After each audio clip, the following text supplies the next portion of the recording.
Class आज हम पढ़ेंगे sexual reproduction in flowering plant. NCERT पढ़ेंगे लाइन बाय लाइन ताकि कुछ भी चीज़ मिस ना हो। तो हमारा इसमें फोकस क्या होगा? सेक्सुअल रिप्रोडक्शन में फोकस होगा हमारा, राइट। सेक्सुअल रिप्रोडक्शन क्या होता है? जिसमें 2 पेरेंट्स इन्वॉल्व हो, वो सेक्सुअल रिप्रोडक्शन होता है, राइट। इन फ्लावरिंग प्लांट क्या होगा हमारे बेटा? एंजियोस्पर्म। ठीक है, हम एंजियोस्पर्म का सेक्सुअल रिप्रोडक्शन पढ़ेंगे इसमें डिटेल में, ऑलराइट। ओके, सबसे पहले हम देखते हैं इसके इंडेक्स। हम अंदर क्या क्या पढ़ेंगे इस चैप्टर में। फ्लावर क्या होता है? प्री फर्टिलाइजेशन मतलब फर्टिलाइजेशन से पहले। Pre means before, okay, excuse my hand writing. उसके बाद डबल फर्टिलाइजेशन, ये एक कैरेक्टरिस्टिक है एंजियोस्पर्म का। इसमें क्या होता है?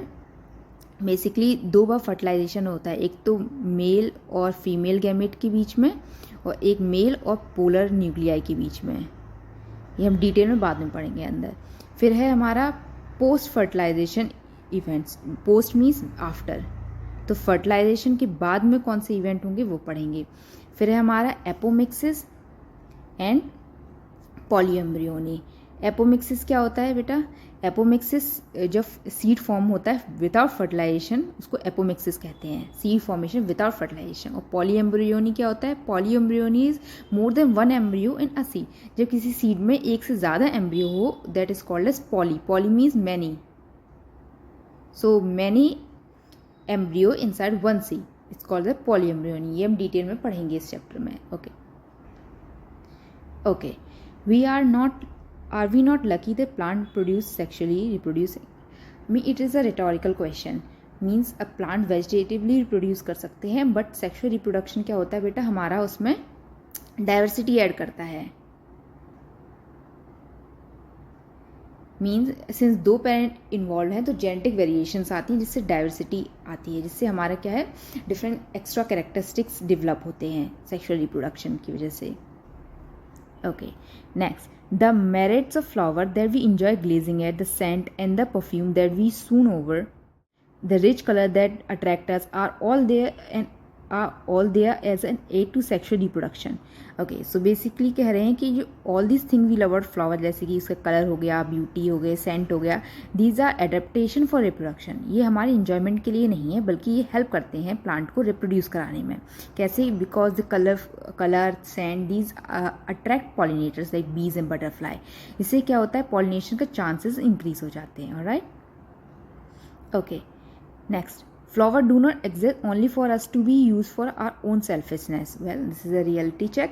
हम वैसे तो फ्लावर्स किसी को बुके देते हैं, डेकोरेशन के लिए यूज़ करते हैं, गिफ्ट के तरह यूज़ करते हैं, बट बायोलॉजिकली ये इनका बहुत इंपॉर्टेंट रोल होता है। It act as a sexual reproduction for for plants. ये प्लांट्स में एक सेक्सुअल रिप्रोडक्टिव पार्ट है।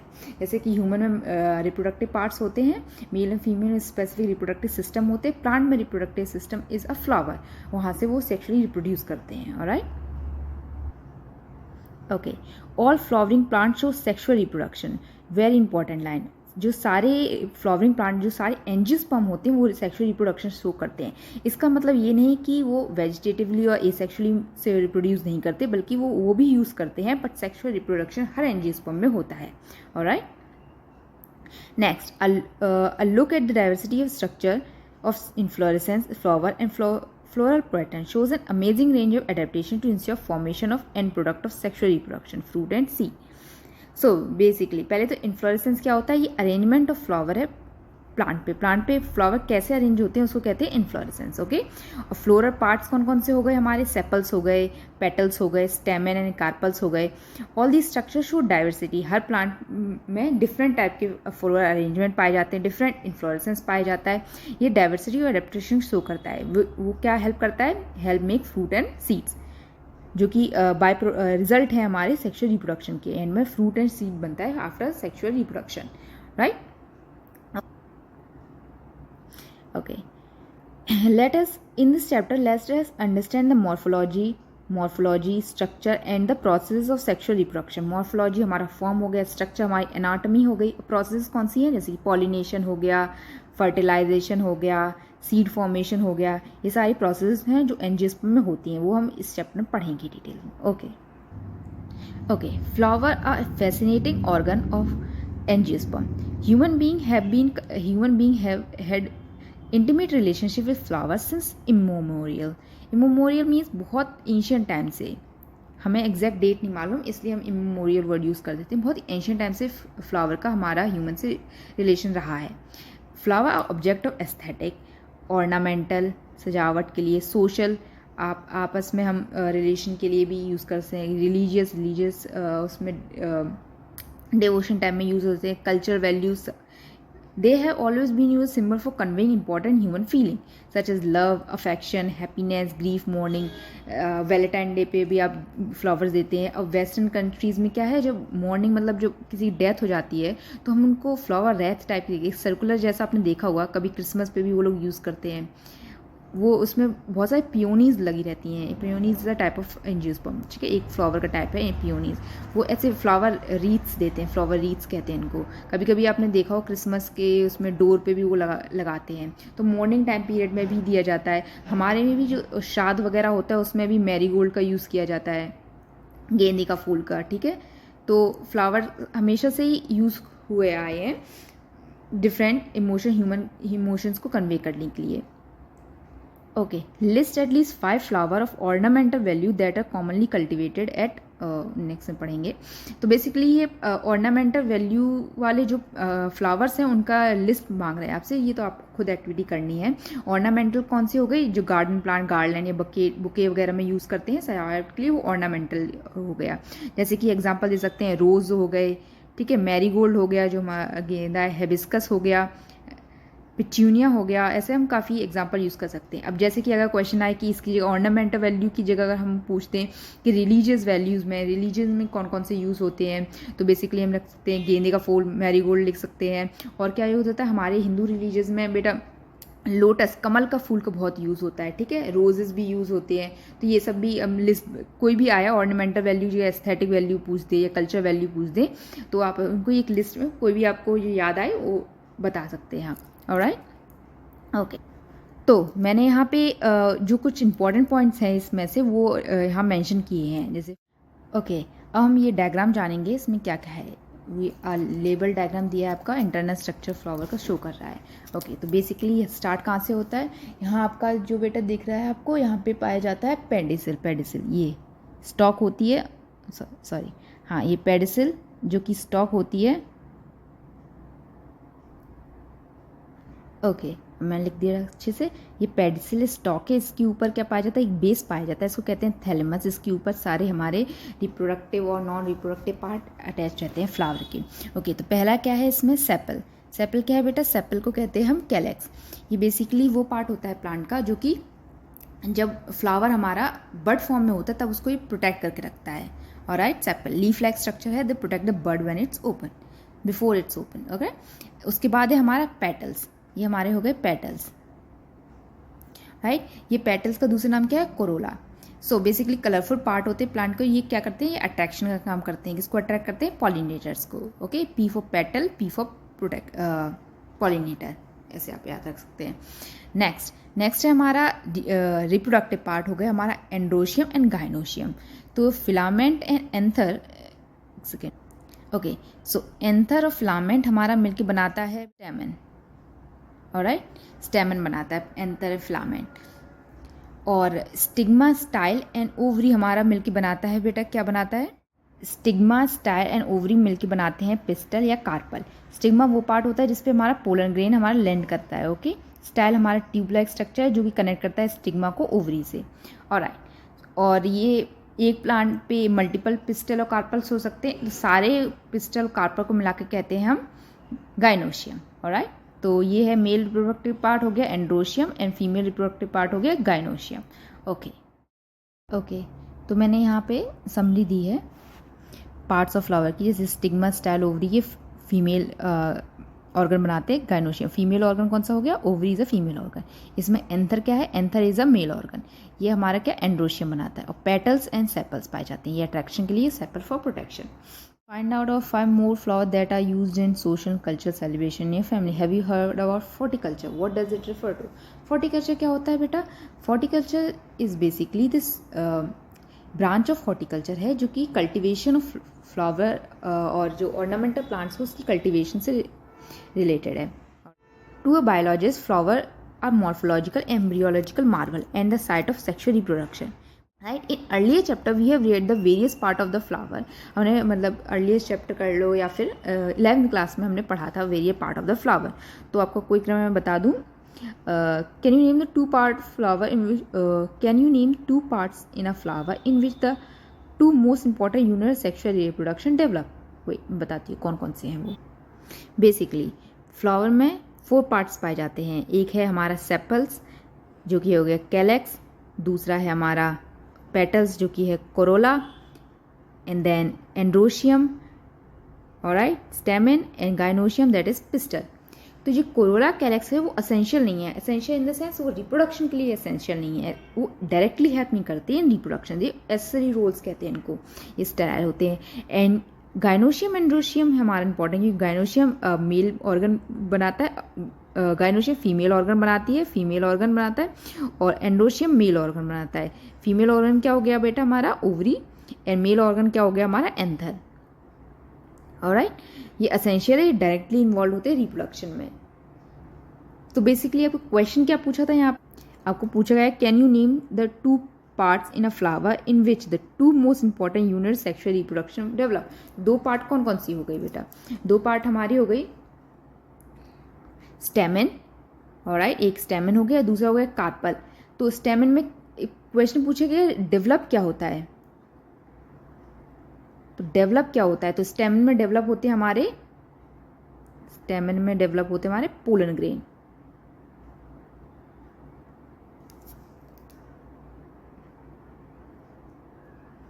राइट, और दूसरा क्या है हमारा कार्पल.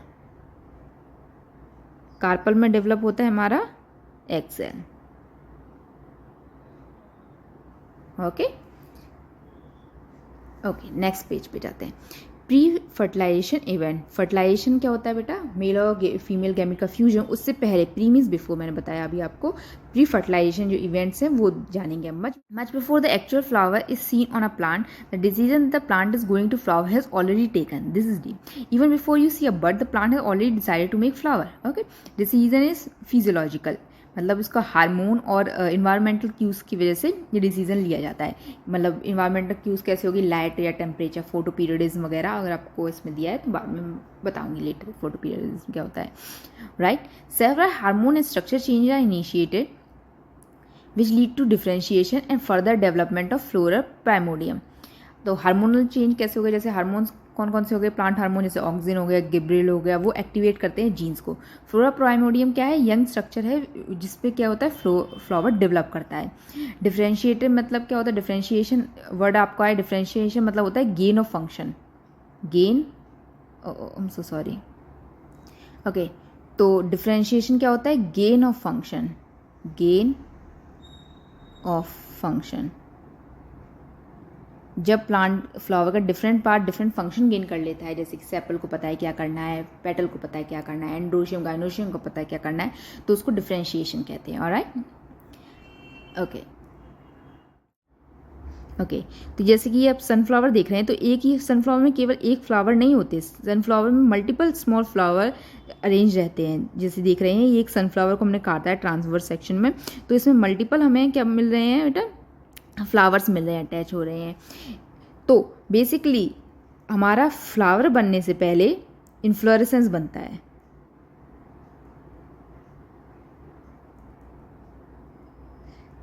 तो कुछ प्लांट्स में हमारा स्टेम शूट एपिकल मेरिस्टेम होता है बेटा, वो हमारा किस में कन्वर्ट हो जाता है? इन्फ्लोरेसेंस मेरिस्टेम में. उसके बाद हमारा इन्फ्लोरेसेंस मेरिस्टेम कन्वर्ट होता है फ्लोरल मेरिस्टेम में. फिर जो कि हमारा फ्लोरल प्राइमोडिया बनाता है, जो कि हमारा क्या बनाता है बेटा? बाद में बड. ऑलराइट, तो कुछ प्लांट्स में इन्फ्लोरेसेंस पहले बन जाते हैं, और कुछ प्लांट्स में जिसमें एक सिंगल बड भी फॉर्म होती है, सिंगल बड पे सिंगल फ्लावर फॉर्म होता है, उसमें इन्फ्लोरेसेंस मेरिस्टेम नहीं फॉर्म होता. तो बेसिकली ये line inflorescence of form which bear the floral bud, तो इन्फ्लोरेसेंस पहले फॉर्म होता है, उसके बाद हमारा फ्लोरल बड फॉर्म होता है, ओके। और जो कि फ्लोरल बड बाद में ब्लूम करके किस में बना जाता है, फ्लावर में। In the flower the male and female reproductive structure, the endoecium and the gynoecium differentiate and develop. Endoecium का क्या है, हमारा stamen है, made up of stamens, male reproductive part है, and gynoecium is female which is made up of carpel. They begin to form and mature at this stage. You could recollect that endoecium consists of rolls of stamen representing male reproductive organ and gynoecium represent the female reproductive organ. ये तो हमने पढ़ाई था अभी तक। ये स्टेमन में क्या होता है, हमारा एंथर और फिलामेंट, जो कि बाद में क्या बनाते हैं, हमारा पोलन ग्रेन बनाते हैं। कार्पल हमारा क्या है, स्टिग्मा स्टाइल, जो कि हमारे बाद स्टिग्मा स्टाइल ओवरी, जो कि हमारा ओव्यूल या एग सेल हमारा फॉर्म करता है। और कलेक्शन ऑफ कार्पल को क्या कहते हैं हम, गायनोशियम। कलेक्शन ऑफ स्टेमन को क्या कहते हैं, endothecium, okay. Alright, okay. Next हमारा stamen, microsporangia and pollen grain, okay. तो figure 1.2 show the two part of the typical stamen. ये फिगर में क्या दिख रहा है, दो पार्ट दिख रहे हैं, एक तो दिख रहा है हमें फिलामेंट और दूसरा क्या दिख रहा है बेटा हमें, एंथर। और ये दोनों कलेक्टिवली क्या बनाते हैं, स्टेमन। ये long and slender stock called filament and terminal bilobe structure called anther, alright, okay. Anther में क्या बनता है, हमारा पोलन प्रोड्यूसिंग टॉप है जिसमें पोलन ग्रेन फॉर्म होते हैं। The proximal end of the filament attach to thalamus और पेटल ऑफ द फ्लावर। तो बेसिकली जो प्रॉक्सिमल कौन सा होता है, पास वाला। जैसे कि अगर हम ये थैलेमस बनाए, जो बेस बनाया था, इसके ऊपर एंथर अटैच है, फिलामेंट अटैच है, उसके ऊपर एंथर पाए जाते हैं। तो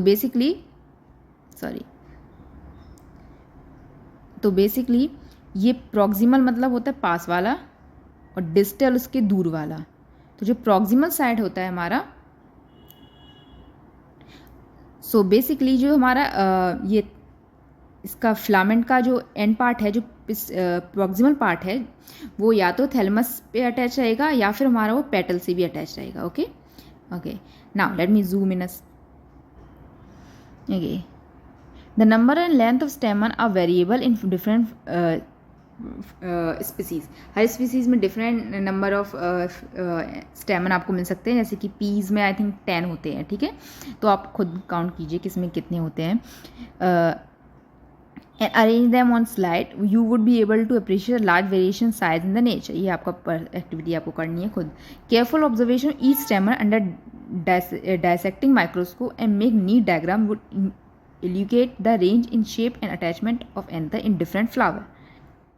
A typical angiosperm anther is bilobed, which with each lobe have 2 theca, that is they are diathecious. Alright, तो जैसे कि आपको ये अंतर दिख रहा है, आपको यहाँ पे ये 2 लोब्स में डिवाइडेड है, एक ये रहा और एक ही पीछे वाला लोब्स है, राइट। बाइलोब्ड स्ट्रक्चर है और हर लोब के अंदर 2 थीका पाए जाते हैं। ये दिख रहे हैं, ये एक लोब हो गया और ये दूसरा लोब हो गया। ये 2 लोब में एक ये थीका हो गया और एक ये थीका हो गया। तो कितने थीका होते हैं पूरे एंथर में? पूरे एंथर में होते हैं 4 थीका। ये आपके में दिया नहीं है, आपके में क्या दिया है कि हर लोब में कितने थीका होते हैं। तो हर लोब में 2 थीका होते हैं, तो टोटल एंथर में 4 थीका होते हैं।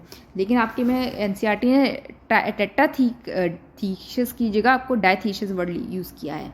Alright, often longitudinal groove run length wise separating the theca. ये आपको लॉन्गिट्यूडनल ग्रूव दिख रहे हैं जो कि पूरी एंथर की लेंथ में प्रेजेंट रहते हैं। ये क्या करते हैं, डायसेंस में हेल्प करते हैं। डायसेंस मतलब ओपनिंग ऑफ, जो आपका ये ओपन होगा और इससे पोलन ग्रेन रिलीज होंगे।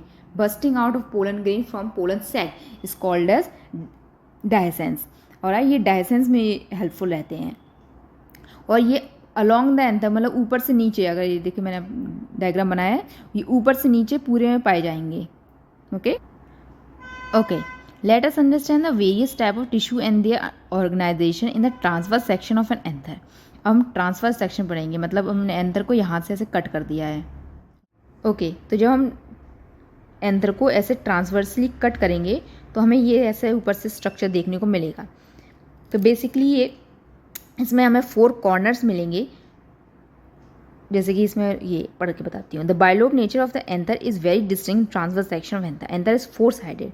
4 साइडेड है मीन्स टेट्रागोनल, 4 साइड्स हैं, एक ये ये 2, 3 और ये 4, 4 साइड्स मिलेंगे हमें। ऑलराइट, उनको क्या कहते हैं? माइक्रोस्पोरेंजिया, जो कि लेटर डेवलप करते हैं microsporangia from pollen sac. Tetragonal means 4 sided, 4 microsporangia मिलेंगे जो कि बाद में पोलन सैक फॉर्म करेंगे। Alright, the microsporangia develop further and form pollen sac. ये मैंने बताया, they extend longitudinally all through the length of anther and are packed with pollen grain. तो बेसिकली क्या है कि जो एंथर है वो ऊपर से नीचे तक पूरे में ये पाया जाता है। मतलब ये ऐसा नहीं है पोलन ग्रेन केवल हमारा ऊपर मिलेगा, पोलन ग्रेन ऊपर से नीचे यहाँ तक भी पोलन ग्रेन आपके फिल्ड रहते हैं, इसलिए डायसेंस पूरा यहाँ से यहाँ तक खुलता है। आया समझ में? तो हमारा ये लाइन ऑफ डायसेंस ऊपर से नीचे तक पूरे में जाता है क्योंकि हमारा पोलन ग्रेन ऊपर से नीचे तक यहाँ तक पूरा पैक्ड रहता है। ओके, अलोंग द लेंथ कहते हैं। ओके, स्ट्रक्चर ऑफ माइक्रोस्पोरेंजिया के स्ट्रक्चर कहता है। Okay, in the transfer section of typical microsporangium appear near circular in outline. It is generally sound bye 4 wall layer.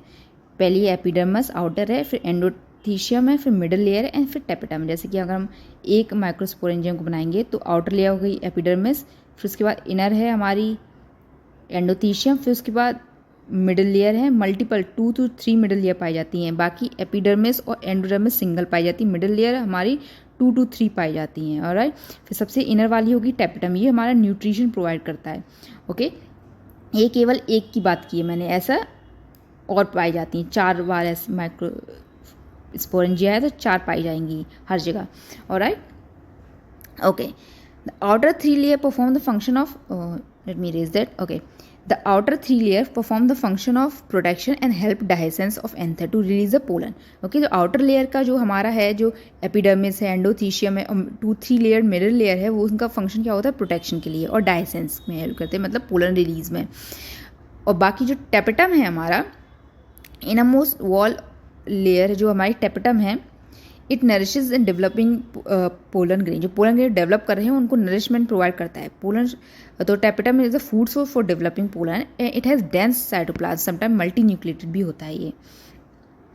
It nourishes developing cell of the tapetum is a dense cytoplasm and generally have more than 1 nucleus. Can you think of how tapetal cell could become binucleated? कैसे बनते हैं ये बायन्यूक्लिएटेड? तो basically होता क्या है, अगर हमारा सेल डिवाइड करेगा तो सबसे पहले हम सेल का न्यूक्लियस डिवाइड करता है। राइट, न्यूक्लियस डिवाइड करता है, उसके बाद हमारा सेल डिवाइड करता है। तो अगर क्या हो, कभी कभी कुछ सेल्स में न्यूक्लियस डिवाइड तो हो जाता है लेकिन सेल डिवाइड नहीं होता, इसी स्टेज में स्टक हो जाए तो ये क्या होता है? बायन्यूक्लिएटेड बन जाता है। ओके, तो हमारा टेपिटम बायन्यूक्लिएटेड कैसे बनता है? बायन्यूक्लिएटेड बनता है बेसिकली न्यूक्लियर डिवीजन हो रहा है लेकिन सेल डिवीजन, जिसको साइटोकाइनेसिस कहते हैं, वो नहीं हो। न्यूक्लियर डिवीजन हो जाए, कार्योकाइनेसिस हो जाए, लेकिन साइटोकाइनेसिस ना हो तो हमारा वो बायन्यूक्लिएटेड बन जाता है। ओके, ये स्टेप ना हो, ये वाला स्टेप ना हो, पर ये वाला स्टेप हो, मतलब न्यूक्लियर डिवीजन हो जाए पर सेल डिवीजन ना हो, तो हमारी ये टेपिटम बायन्यूक्लिएटेड बन जाएगा। कभी कभी मल्टी न्यूक्लिएटेड भी होता है, 1 से 2 से भी ज़्यादा न्यूक्लियस पाए जा सकते हैं कभी कभी किसी प्लांट के टेपिटम में। Okay, next, when the anther is young, a group of compact arranged homogeneous cell called sporongenous tissue occupy the center of each sporangia. Okay, तो जो हमारा पोलन सैक मैंने बनाया था ऐसे, उसमें जो पहले जब हमारा यंग एंथर होता है, जब एंथर मैच्योर नहीं होता, तब ये हमारे सेंटर में स्पोरोजिनस टिश्यू पाए जाते हैं, स्पोरोजिनस टिश्यू। ओके, जो कि बाद में हमारा क्या फॉर्म करते हैं? Polar mother cell. और होमोजेनस मतलब, होमोजेनस कहाँ वर्ड गया? हाँ, ये रहा homogenous cell. Homogenous means home means same, genus means kind. जब सारे सेल एक जैसे दिखते हो, उनका स्ट्रक्चर भी सेम हो, उनका फंक्शन भी सेम हो, तो उनको होमोजेनस सेल कहते हैं। राइट, तो स्पोरेंजिनस टिश्यू कैसे होते हैं? स्पोरेंजिनस टिश्यू के सेल हमारे होमोजेनस नेचर होते हैं, सेम काइंड के होते हैं। और सभी सेल में, स्पोरेंजिनस टिश्यू के सभी सेल में एबिलिटी होती है पोलर मदर सेल बनने की। ऑलराइट, ओके, नेक्स्ट है माइक्रोस्पोरोजेनेसिस। ओके, तो जेनेसिस क्या होता है? फॉर्मेशन। वर्ड जब भी जेनेसिस आए तो फॉर्मेशन की बात हो रही है। तो किसकी फॉर्मेशन? माइक्रोस्पोर की फॉर्मेशन, मतलब पोलन, माइक्रोस्पोर को पोलन ग्रेन भी कहते हैं। तो माइक्रोस्पोर या पोलन ग्रेन की फॉर्मेशन को स्पोरोजेनेसिस कहते हैं। As an anther develop cell of the sporogenous tissue undergo mitotic division, meiosis होता है हमारा इसमें, टू फॉर्म माइक्रोस्पोर टेट्राड बनते हैं। What with the ploidy of cell of the tetrad, basically ये पूछ रहे हैं कि उसकी प्लॉइडी क्या होगी। देखो हमारा जो फ्लावरिंग एंजियोस्पर्म होता है वो हमारा कैसा होता है बेटा, डिप्लॉयड होता है। डिप्लॉयड पूरा नहीं लिखते हैं इसको, एंजियोस्पर्म हमारा क्या होता है बेटा, डिप्लॉयड होता है, राइट। तो अगर डिप्लॉयड है और इसके बाद डिप्लॉयड सेल की अगर मियोसिस होती है तो वो क्या बनाता है, 4 सेल बनाता है विच आर हेप्लॉयड नेचर। तो प्लॉइडी क्या होगी, प्लॉइडी बेसिकली हमारी हेप्लॉयड होगी because they are formed by meiosis from diploid mother cell. Micro sporangious tissue के जो सेल है, माइक्रोस्पोर मदर सेल जो है वो हमारे कैसे होते हैं, डिप्लॉयड होते हैं, जो कि बाद में मियोसिस से डिवाइड होने के बाद हेप्लॉयड में कन्वर्ट हो जाते हैं। Alright, okay. तो बेसिकली अभी तक हमने जो पढ़ा है उसकी मैंने यहाँ समरी दे रखी है। तो एंजियोस्पर्म कैसे होते हैं, हमारे स्पोरोफिटिक होते हैं। तो जो इसका डोमिनेंट पार्ट होता है वो बेसिकली डिप्लॉयड होता है, 2n स्ट्रक्चर होता है। स्टेमन क्या होता है वो बता दिया मैंने, फिलामेंट और एंथर का मिलके बना होता है। एंथर हमारा बाइलोब्ड स्ट्रक्चर है, टर्मिनल पार्ट है जो कि पोलन ग्रेड प्रोड्यूस करता है। ऑलराइट, ये डायथीशियस होते हैं, बाइलोब्ड होते हैं, और हर लोब डायथीशियस होती है। तो एक्चुअली टेट्राथीशियस होता है पूरा एंथर, लेकिन एक लोब कैसा होता है, एक लोब होता है हमारा डायथीशियस। ओके, जब हम ट्रांसफर सेक्शन एंथर देखेंगे तो टेट्रागोनम मिलेगा, मतलब उसमें 4 माइक्रोस्पोरेंजिया मिलेंगी। Each microsporangia develop into pollen sac. Pollen sac run longitudinally and contain pollen grain. और कौन कौन सी लेयर है, एपिडर्मिस है जो आउटर है वो भी प्रोटेक्शन के लिए काम आती है।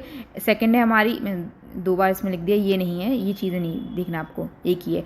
एंडोथीशियम है जो कि डायसेंस में हेल्प करती है। तीसरा है हमारा मिडिल लेयर जो कि 2 to 3 सेल लेयर होती है, बाकी ये सिंगल होती है, ये 2 to 3 सेल लेयर होती है। फिर टैप्टम है, ये न्यूट्रिएंट प्रोवाइड करता है। एक टैप्टम की एक और खासियत बात होती है जो आप पढ़ेंगे लेटर, चलो मैं बाद में ही बताऊंगी। वो स्पोरोजेनस टिश्यू होते हैं जो कि हमारे सेंटर में पाए जाते हैं, यंग एंथर के, जो कि बाद में डेवलप होते हैं किसमें, पोलन मदर सेल में फॉर्म होती है, माइक्रोस्पोर मदर से। पोलन ग्रेन को ही माइक्रोस्पोर कहते हैं। तो पोलन मदर से या माइक्रोस्पोर मदर से, ये आपको MMC देखा होगा या आपने PMC देखा होगा। पोलर मदर सेल या माइक्रोस्पोर मदर सेल दोनों एक ही चीज़ होती हैं। ये किससे बनते हैं, ये स्पोरोजेनस टिश्यू फॉर्म होते हैं। ये पहले होमोजेनस इन नेचर, मतलब हर सेल में एबिलिटी होती है पोलर मदर सेल बनाने की। ऑलराइट, माइक्रोस्पोरजेनेसिस क्या होती है, प्रोसेस होती है जिससे क्या बनता है हमारा, माइक्रोस्पोर बनने की प्रोसेस को। Genesis means formation of microspore. तो पोलर मदर सेल जो हमारा 2n नेचर डिप्लॉयड नेचर होता है वो मियोसिस से 4 माइक्रोस्पोर बनाता है जो कि हेप्लॉयड नेचर होता है, जो टेट्राड होते हैं। सिंस मियोसिस के सेल जो होते हैं हमारे नॉन आइडेंटिकल होते हैं, एक जैसे नहीं दिखते, और ये हेप्लॉयड नेचर होते हैं। ऑलराइट, ये पूरी समरी आप चाहें तो इसका स्क्रीनशॉट ले सकते हैं। Each cell of the spongious tissue is capable of giving rise to microspore tetrad, जो मैंने बता दिया, since they are homogeneous in nature, they all have the capability to give rise to microspore tetrad. Each one is potential pollen of microspore mother cell. Spongious tissue is group of haploid cell, बता दिया. Let's inside the microsporangia, each cell is capable of becoming microspore mother cell or polar mother cell, which form they undergo meiosis. मतलब वो सभी cell meiosis undergo कर सकते हैं और 4 tetrad form कर सकते हैं। एक्चुअली 1 टेट्राड फॉर्म कर सकते हैं, मीन्स 4 सेल्स फॉर्म कर सकते हैं। Next, the microspore, the process of formation of microspore from polar mother cell through meiosis is called microsporogenesis. Basically क्या बताया है, genesis means formation of microspore. तो formation of microspore from polar mother cell through meiosis इसको microsporogenesis, ये आपकी definition है, ये आपको याद रखना है। The microspore as they are form are arrange in cluster of 4 cell. जब हमारे फॉर्म होते हैं तो एक ऐसे साथ में जॉइंट होते हैं, इनको माइक्रोस्पोर टेट्राड कहते हैं। Okay, as a anther mature and dehydrate. अब ये जब ये हमारा डिहाइड्रेट, वाटर की कमी हो जाएगी, डिहाइड्रेट हो जाएगा, तो माइक्रोस्पोर्स जो होते हैं हमारे वो डिसोशिएट हो जाएंगे एक दूसरे से। ऑलराइट, एंड क्या फॉर्म कर लेंगे, पोलन ग्रेन फॉर्म कर लेंगे। Inside each microsporangium 1000 pollen grain और पोलन ग्रेन्स आर 1000 माइक्रोस्पोर और pollen grains are form. They are release with the dehiscence of anther. तो बेसिकली मैं डायग्राम समझाती हूँ आपको। तो ये देख रहे हैं आपको, ये स्टेमन है जो कि एंथर और फिलामेंट के मिलके बना होता है। जब एंथर का ट्रांसफर सेक्शन देखेंगे तो हमें ऐसा कुछ दिखेगा, जो आउटर लेयर है वो एपिडर्मिस है, फिर एंडोथीशियम है, फिर मिडिल लेयर है, फिर हमारे अंदर स्पोरोजेनस सेल पाए जाते हैं। तो ये स्पोरोजेनस सेल हमारे होमोजेनस इन नेचर होती है, मतलब सबके पास कैपेबिलिटी होती है किस चीज़ की, पोलर मदर सेल बनाने की। और जो पोलर मदर सेल है वो मियोसिस डिवाइड करके टेट्राड फॉर्म करेगा, जो कि साथ में अटैच रहते हैं, लेकिन जब डिहाइड्रेशन होता है, वाटर की कमी हो जाती है, मॉइस्चर की कमी हो जाती है, तब ये क्या करते हैं, डिसोसिएट कर जाते हैं टेट्राड आपस में एक दूसरे से, और हमारे क्या बना लेते हैं, पोलन ग्रेन बना लेते हैं। ठीक है, फिर ये मियोसिस से बाद में बनता है माइटोसिस, ये सब मैं आपको बाद में बताऊंगी, लेकिन अभी इतना समझ में आ गया होगा आपको। Okay, pollen grain represent the male gametophyte. If you test the opening of hibiscus or any other further you will find deposition of yellow spot or pollen grain in your finger। Okay, पहले ये line याद रखते हैं, pollen grain represent the male gametophyte. जैसे आपने alternation और generation पढ़ा होगा, दो फेजेस होते हैं किसी प्लांट के, एक स्पोरोफिटिक होता है, एक गैमेटोफिटिक होता है। तो एंजियोस्पर्म का डोमिनेंट फेज तो स्पोरोफिटिक ही होता है 2 एंड डिप्लॉयड पीरियड में, लेकिन कुछ देर के लिए वो गैमेटोफाइट भी बनता है। तो ये जो मेल गैमेटोफाइट है पोलन, वो पोलन ग्रेन के फॉर्म में होता है। और पोलन ग्रेन के अंदर हमारा क्या पाया जाता है, मेल गैमीट स्पर्म सेल हमारा पोलन ग्रेन के अंदर पाया जाता है। कभी कभी कुछ लोग इसको पोलन कह देते हैं कि pollen grain is a male gamete, बल्कि वो स्टेटमेंट रॉन्ग है। Pollen grain are not male gamete, pollen grain contain male gametes. Alright, okay, so next, if you test the opened anther of hibiscus or any other flower, you will find deposition of yellowish powder pollen grain on your finger। so when you touch a flower anther, किसी flower का जैसे hibiscus आपका touch करेंगे तो आपको हाथ में yellow powder मिल जाएंगे। वो yellow powder is pollen colour, group of pollens हैं। वो येलो कलर एक्चुअली कहाँ से आता है, ये फ्लेवोनॉइड्स और कैरोटीनॉइड्स होते हैं, उसकी प्रेजेंस से ये येलो कलर शो करता है। Okay, sparkle these grains in drop, ये आपका एक्चुअली प्रैक्टिकल है जो आपके में कराया जाए क्लास में। Sparkle these grains on drop of water and taken the glass and observe under microscope. तो बेसिकली प्रैक्टिकल है, आपको स्टडी करना है। आप कुछ डस्ट कर सकते हैं अपने ग्लास स्लाइड के ऊपर और माइक्रोस्कोप के अंदर स्टडी कर सकते, क्योंकि पोलन ग्रेन आप माइक्रोस्कोपिक नेचर, वो नेकेड आई से नहीं दिखते। पोलन के जब हम पानी में डालेंगे उनको तो क्या करेंगे, वो हाइड्रेट हो जाएंगे, क्योंकि वो पहले तो डिहाइड्रेट थे, हाइड्रेट हो जाएंगे और वो बस्ट ओपन कर जाएंगे और वो क्या करें, पोलन ट्यूब रिलीज़ कर देंगे। तो आपको आई थिंक प्रैक्टिकल है, पोलन ट्यूब रिलीज़ करने का एक्सपेरिमेंट जो होता है वो आपको स्टडी करना होता है। ओके, सो नेक्स्ट हम मूव करते हैं। Pollen grain are generally spherical, और क्या इनकी डायमीटर क्या होती है, 20 to 50 माइक्रोमीटर, 25 to 50 माइक्रोमीटर होती है। तो अगर हम इसको कन्वर्ट करें मिलीमीटर में तो 1 मिलीमीटर में 1000 माइक्रोमीटर 1000 माइक्रोमीटर होती है। तो बेसिकली 0.025 से लेके 0.05 मिलीमीटर भी कह सकते हैं उनका लेंथ, क्योंकि आई थिंक एक बार क्वेश्चन मिलीमीटर में पूछा गया था माइक्रोमीटर की जगह। तो अगली बार ऐसा हो सके कि सेंटीमीटर में पूछ लें, तो आपको इसमें कन्वर्जन सिस्टम आना चाहिए कि 1 माइक्रोमीटर में कितने मिलीमीटर होते हैं, कितने सेंटीमीटर होते हैं। तो ऐसे भी आ सकता है question. Alright, okay, it has prominent 2 layer wall. अच्छा, अब पोलन ग्रेन में कितनी वॉल्स होती हैं, 2 वॉल्स होती हैं। एक आउटर वाली है जिसको कहते हैं एक्साइन, वो हार्ड होती है, और इनर वाली है जो कि कहते हैं इनाइन, ये कि सॉफ्ट होती है। Okay, the hard outer layer जो एक्साइन होती है हमारी, called exine, is made of sporopollenin. बहुत ही इंपॉर्टेंट क्वेश्चन है, बहुत आता है, जी स्पोरोपोलिनेन से बना होता है। अच्छा, जैसे मैंने बताया था टेप्टम के बारे में, मुझे एक और चीज़ बतानी थी आपको। तो जो स्पोरोपोलिनेन है वो फॉर्म करने में टेप्टम बहुत हेल्प करता है। तो स्पोरोपोलिनेन का फॉर्मेशन टेप्टम कराता है। ऑलराइट, तो sporopollenin is one of the toughest natural substance है। ये हीट रेजिस्टेंट होता है, एसिड अल्कलाइन रेजिस्टेंट होता है, ये एंजाइम का भी कोई रिएक्शन नहीं मिलता। मतलब अभी तक ऐसा कोई एंजाइम नहीं है, नो एंजाइम दैट, ये नेक्स्ट लाइन भी दी है, no enzyme that degrade sporopollenin is found far known. अभी तक ऐसा कोई भी एंजाइम नहीं मिला है जो आपकी स्पोरोपोलिनेन को डिग्रेड कर सके। इसलिए ये फॉसिल के रूप में भी प्रिजर्व रहते हैं, क्योंकि कोई माइक्रोब इनको डिग्रेड नहीं कर पाता, इसलिए फॉसिल के रूप में भी प्रिजर्व रहते हैं। ये पोलन ग्रेन, नेक्स्ट में पढ़ते हैं। ओके, पोलन ग्रेन एक्साइन है prominent aperture called jump. Okay, तो अब ये डिग्रेड नहीं होते, तो अब हमारा ये अंदर जो मेल गैमीट है वो बाहर रिलीज़ कैसे होता है। तो बेसिकली कैसे रिलीज़ होता है कि ये हमारा जो एक्साइन होता है उसमें थोड़े गैप्स पाए जाते हैं। गैप्स में क्या होता है, हमारा स्पोरोपोलिनेन नहीं पाया जाता है। ओके, जहाँ स्पोरोपोलिनेन हमारे एब्सेंट होता है। ओके, तो जंप, उनको क्या कहते हैं, उन गैप्स को कहते हैं जंप पोर। ये क्या हो गए हमारे जंप पोर। ये गैप्स जंप pore are the opening in exine from which the pollen tube comes out. Alright, opening होते हैं, जंप बेसिक क्या ओपनिंग हो गए एक्साइन की, इसमें से pollen tube emerge during fertiliser emerge करता है। स्पोर पोलिनेन वहाँ पे एब्सेंट होती है।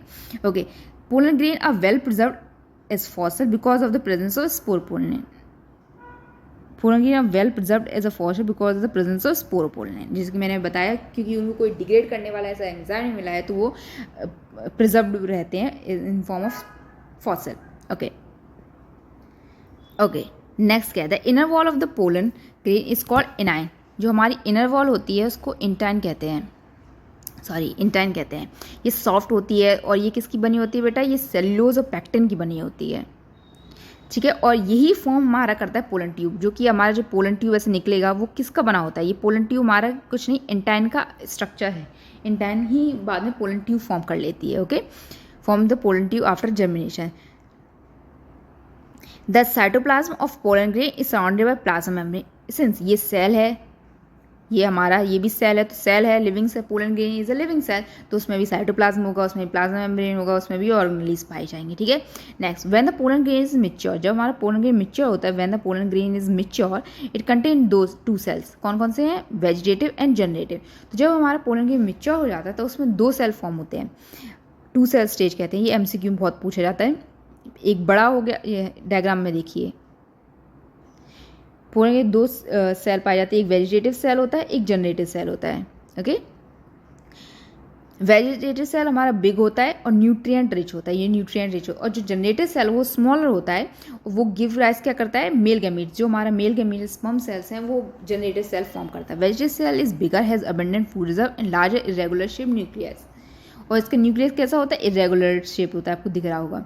Okay, the generative cell small float in the cytoplasm of the vegetative cell. जैसे कि आप बलून के अंदर एक सेल डाल दें, सेल तो बहुत छोटा हो जाए, कुछ भी डाल दें, टॉफी वगैरह डालते होंगे तो ऐसे मूव करता है पूरे बलून के अंदर, वैसे ही हमारा जनरेटिव सेल भी पूरे वेजिटेटिव सेल के अंदर मूव करता है, मोबाइल होता है इनसाइड द वेजिटेटिव सेल.